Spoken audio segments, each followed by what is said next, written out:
Para hablar de estos y otros temas más, tenemos ya a nuestro primer invitado, el economista José Luis Tapia, justamente director del Instituto de Libre Empresa. Muy buenos días, José Luis, ¿cómo estás? ¿Cómo estás, Rumi? Muy buenos días. Muchísimas gracias. Lo primero, como saben, la noticia por delante, el Congreso de la República, el día de hoy, la Comisión Permanente va a debatir y votar precisamente esta ampliación del Reinfo. Como un economista que ha seguido el tema, ¿cómo estás viendo esta situación? Bueno, el problema lo está tirando para adelante, no se va a resolver definitivamente el tema de los 50.000 que no están registrados, van a estar todavía pendientes de seguramente una ley MAPE que está, digamos, de alguna manera comprometida ahí. Sin embargo, el problema de fondo no se va a resolver con registros, se va a resolver cuando se hagan reformas estructurales, como decimos nosotros en el instituto, ¿no? Los congresistas han señalado que se requiere la ampliación porque es una papa caliente para el gobierno. Como sabes perfectamente, los mineros han estado prácticamente acampando frente al Congreso de la República, generando algunas complicaciones vehiculares, pero los congresistas señalaron que era necesario esta ampliación por un año más. El riesgo está que se puede incorporar a estos 50.000 personas, ¿no? 50.000 reinfos, como lo señalas, y esto sí generaría mayor complicación, ¿crees tú? Sí, a mí me parece que la lectura del Congreso no debería ser la lectura del Ejecutivo, porque ahí están siguiendo como que estuvieran jugando en pared. ¿Por qué? Porque lo que tiene que hacer un Congreso en estos casos es derogar leyes, en estos casos, por ejemplo, el caso de la ley esta de Reinfo. Así es. Y entrar a un proceso distinto, no un proceso de corto plazo. O sea, el Congreso mira al corto plazo igual que el Ejecutivo, que le queda 6 meses, el Congreso también. Yo creo que ahí hay una equivocación. El Congreso tiene que tener su propia agenda, tiene que tener una agenda más reformista, más de largo plazo, dejándole al próximo gobierno, digamos, las bases de una nueva ley MAPE y no solamente reinscripción nada más de mineros informales, etcétera, ¿no? Pero luego de la salida de Dina Boluarte, como sabes, José Luis, el Congreso va de la mano con el actual gobernante, con José Gerí. Hay quienes señalan forman parte del mismo pacto. Por lo tanto, es la continuidad de lo anterior. En ese sentido, ¿qué cambios podrían haber? Bueno, poniendo de esa manera, ¿no? Va a ser lo mismo, ¿no? Pero yo lo que estaba planteando era que el Congreso mire su propia agenda, lo que mire tiene para que el largo hacer, lo claro, que tiene que hacer, porque eso es lo que realmente le interesa al país, no son los parches a medio camino, como si eso fuera la solución, ¿no? Obviamente, si es que el Congreso aprueba hoy, digamos, la ampliación del Reinfo, ¿sería una decisión parche? Sí, claro, es un parche. Es un parche, porque es una reinscripción o darle algunas salidas, digamos, de corto plazo, por ejemplo, que la dinamita la registren los mineros informales, o que le den un poco más de legalidad a las concesiones que ellos han tomado de facto, ¿no? Entonces es un tema, como dicen, dentro del camino, pues puedes ir solucionando problemas, pero en el fondo no está, digamos, solucionado, sino está tirando para más adelante. Está tirando para más adelante. Sí, claro. Efectivamente, son, bueno, miles de familias que dependen también de este tipo de minería, lamentablemente. Hay un tipo de minería que es artesanal, ¿no? Sí, pero también un tipo de minería que es ilegal, así es, ¿no? Que, como sabes, utilizan explosivos y estos también se derivan en su utilización para, digamos, el crimen organizado en el país. Es correcto. Pero el Estado ha pasado muchísimo tiempo y el Estado no ha hecho prácticamente nada o ha hecho muy poco. Sí. En ese sentido, ¿cuáles son las propuestas tuyas desde el Instituto Libre Empresa precisamente para, de alguna manera, no ir en soluciones parche en ese sentido? Tiene que revisarse las causales por el cual se declaran lavado de activos las actividades estas mineras ilegales, ¿no? Porque hay cosas que sí tienen sentido, por ejemplo, explotar niños, hacer trata, digamos, de personas, las obligan a trabajar ahí contra su voluntad, todo.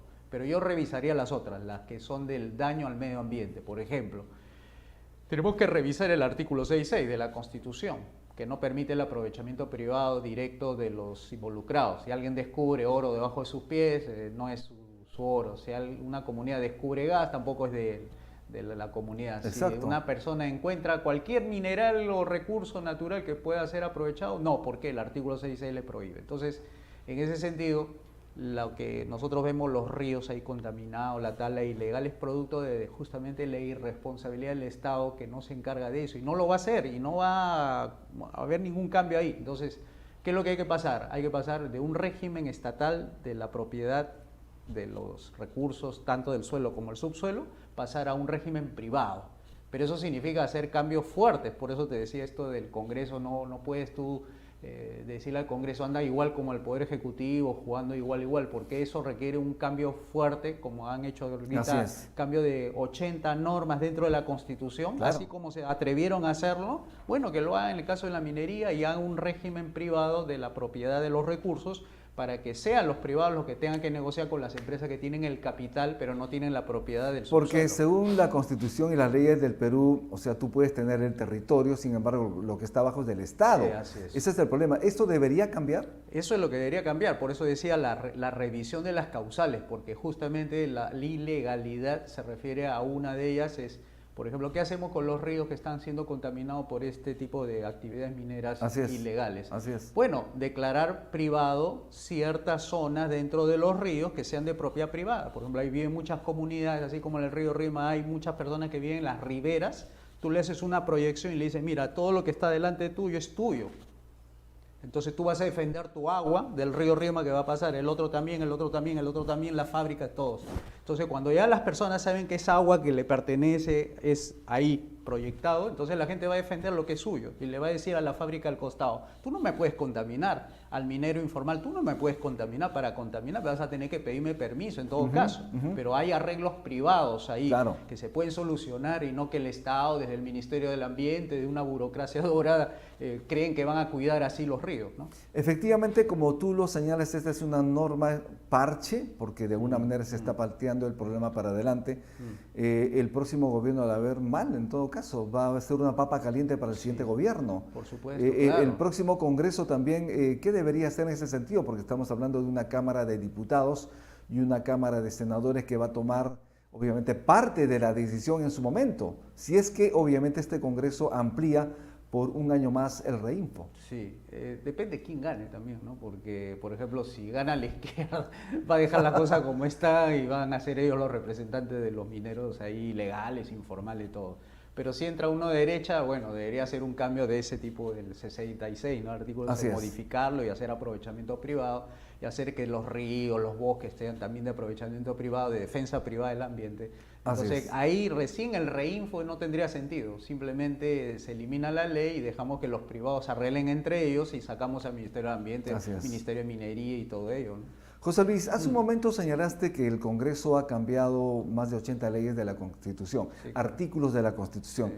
Ya no se necesitó de una reforma, en este caso de una asamblea constituyente. No, pues ahí, por ejemplo, se notó como el cambio del, por ejemplo, esto de la bicameralidad, ¿no? Que se introdujo ahí de contrabando. Es digamos, un momento en el cual no necesitas un estado excepcional, ¿no? Simplemente se hizo por una voluntad, digamos, de la mayoría del Congreso, en este caso el fujimorismo, que traicionó su propio principio, que el mismo Fujimori había dicho que solamente una Cámara. Entonces, como notarás, se hizo reformas que dicen algunos que fue una reforma más de lo parcial, porque dice que dentro de la Constitución solamente puede hacer reformas parciales de la Constitución, pero si vas a hacer más de la mitad o algo así, ya no se llamaría reformas parciales, sino como un cambio total, ¿no? Claro. Entonces, esa magnitud del cambio es lo que están discutiendo, porque a lo mejor estamos hablando de un cambio más allá de lo permitido dentro de la Constitución y no se ha hecho eso, creo, hasta ahora. De otro lado, José Luis, como sabe perfectamente, CEPAL ha estimado que la economía peruana este año crece 3%, menos de lo estimado por el Banco Central de Reserva y el Ministerio de Economía y Finanzas, que señalan que la economía peruana estaría creciendo 3,2%. Obviamente la diferencia no es mucha, sin embargo, cuando se hace el conteo de la producción, obviamente sí implica. ¿Cuál es tu visión sobre el tema? Me parece, ahora creo que ha salido una última que está en 3. O sea, como que hay una inflexión de lo que yo pensaba que iba hacia la subida, está yendo más bien hacia la demanda por medio de la gratificación, CTS, octavo retiro, gratificaciones y todos esos son gastos que al final van a verse ahí reflejados en la demanda de la gente a través de las campañitas de Navidad y todo eso. Hay que pedir esa información cuando ya te culmine la campaña de Navidad, hay que pedir a los comerciantes cómo le ha ido. Si le ha ido bien, eso va a disparar el consumo y va a empujar un poco el PBI hacia arriba, que es el consumo privado, ¿no? Claro. Ahora hay que ver el gasto del gobierno. Si también la ejecución también ha subido. Porque si ha subido y ha subido el consumo privado y el consumo público, y esos son dos variables fuertes que podría hacer que haga un impulso de más del 3, ¿no? Pero si esa última del gasto de gobierno no lo han ejecutado completamente, Así es. entonces puede ser que se compense una con otra, ¿no? Sin embargo, este crecimiento de 3% es insuficiente para generar empleo, como sabe perfectamente. Así es. Para eso se requiere de inversión y ustedes desde el Instituto de Libre Empresa están fomentando la inversión. Pero ¿qué se requiere efectivamente dentro de un plano tan complicado, políticamente complicado también, con instituciones que se tiran la pelota de uno y otro lado, donde lamentablemente el inversionista no ve reglas claras para invertir en el país? En ese sentido, ¿qué hacer?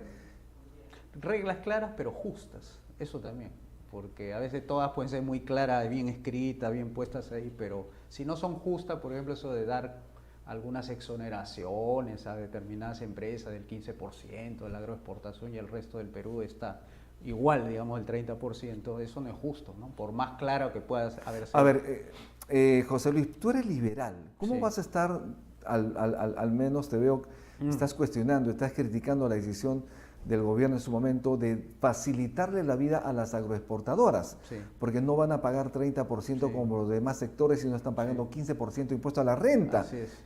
En ese sentido, Sí. si tú eres liberal y las empresas que son liberales, quienes comandan, digamos, las grandes instituciones empresariales son liberales, ¿por qué opinas al revés?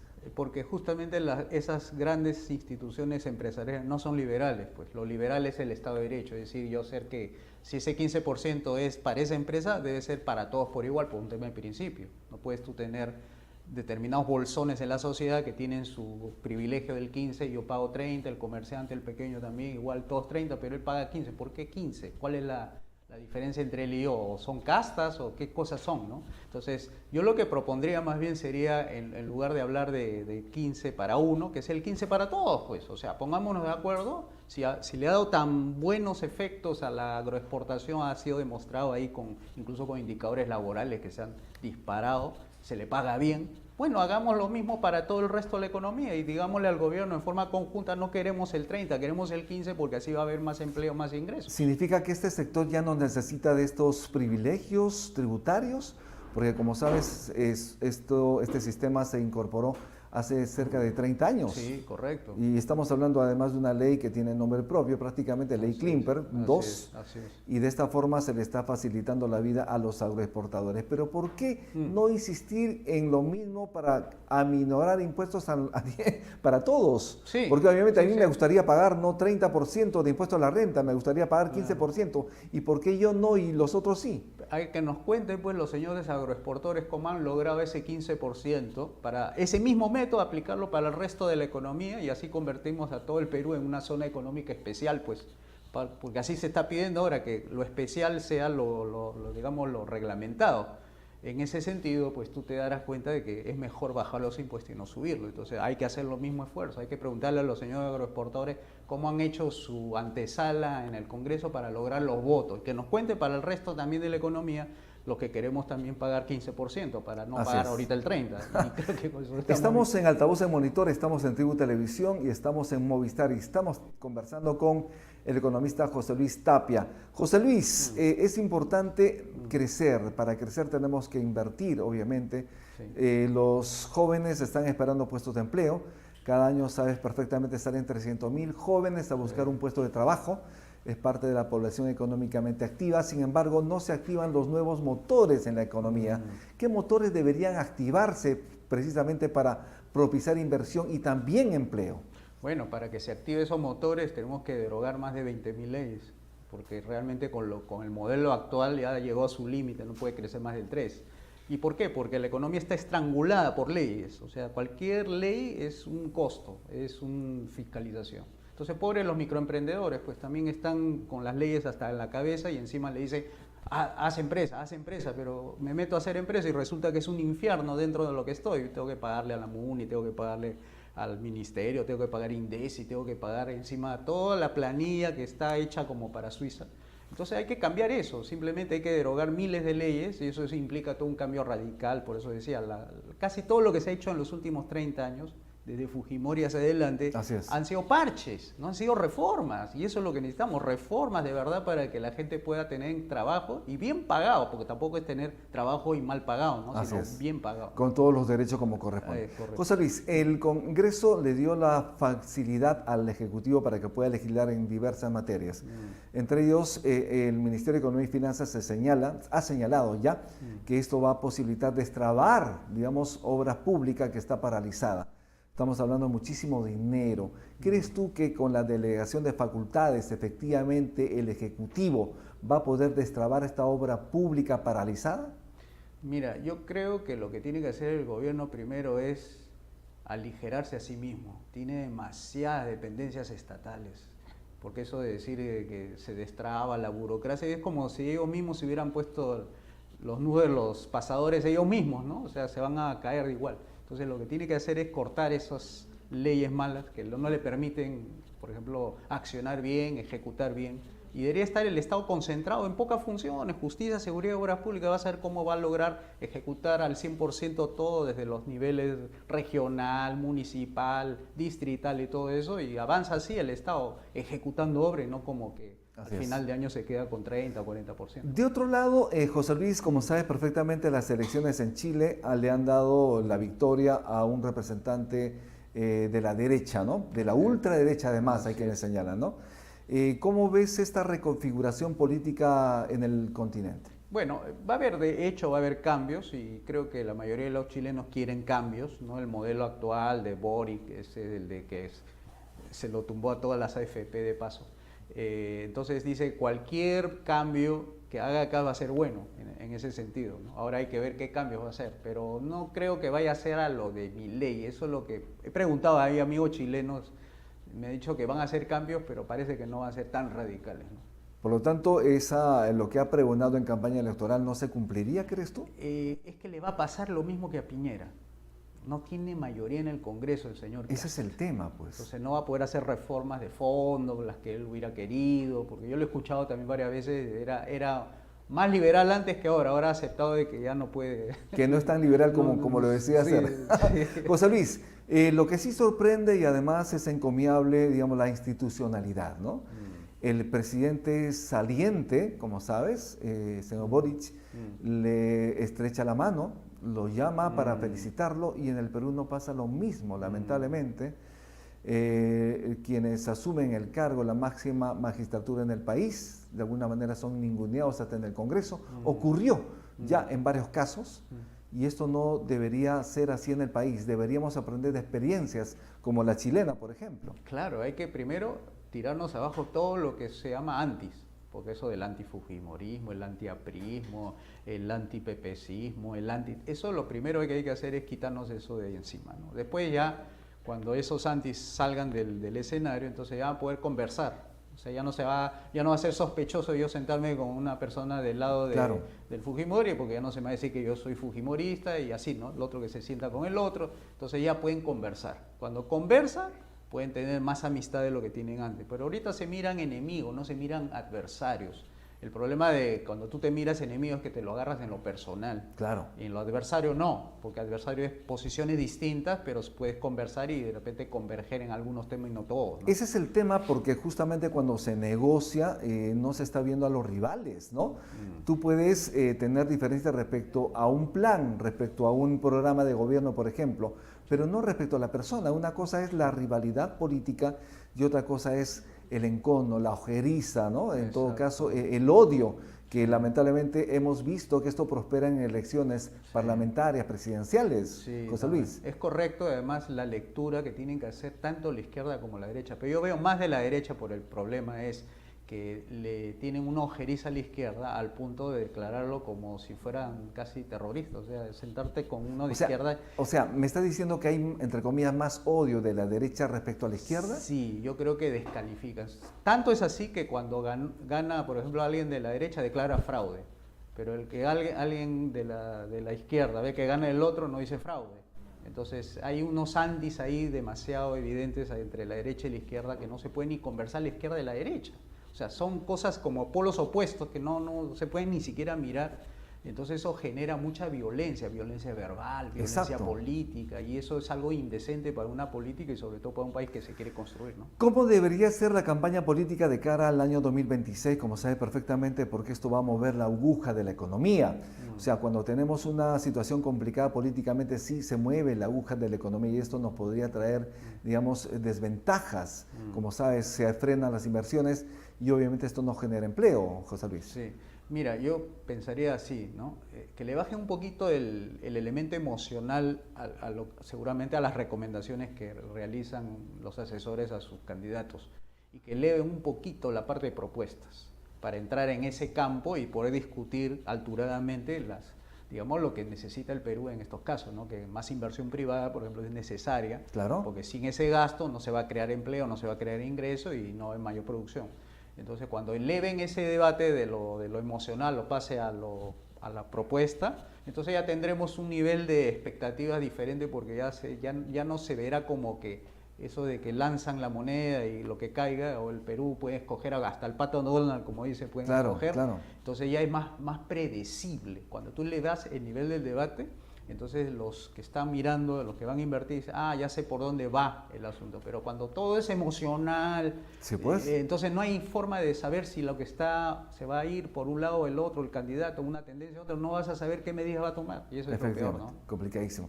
José Luis Tapia, muchísimas gracias por estar en Altavoz, Sí. pero antes de ello siempre la recomendación del economista respecto a las familias, ¿qué hacer con el dinero? Este mes es el mes de los gastones, toda la gente está gastando, utilizando la tarjeta de crédito, gastando la AFP, gastando el retiro, el octavo retiro de las AFPs, obviamente la CTS, la gratificación. ¿Qué hacer?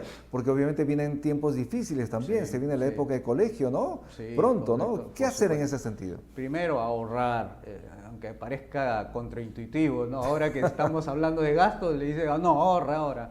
Es que tiene que proyectarse un poquito más, no mirar el mes que viene, ¿no? Que es enero o marzo. Yo creo que todavía la tendencia esta de política va a estar así como poniendo un nubarrón en el panorama, entonces no va a permitir ver bien qué es lo que va a ocurrir y entonces se va a ir frenando la economía, va a haber indicadores que van a... Guardar pan para mayo. Exacto, por lo menos hasta junio, ¿no? Que proyecten sus gastos, o sea, sus ahorros hasta junio, a ver cómo le va, porque eso me hace recordar igualito como en el 90, dijeron, no, pero no shock, pero la gente al final aceptó el shock porque se habían guardado desde meses anteriores, así deben hacerlo ahora.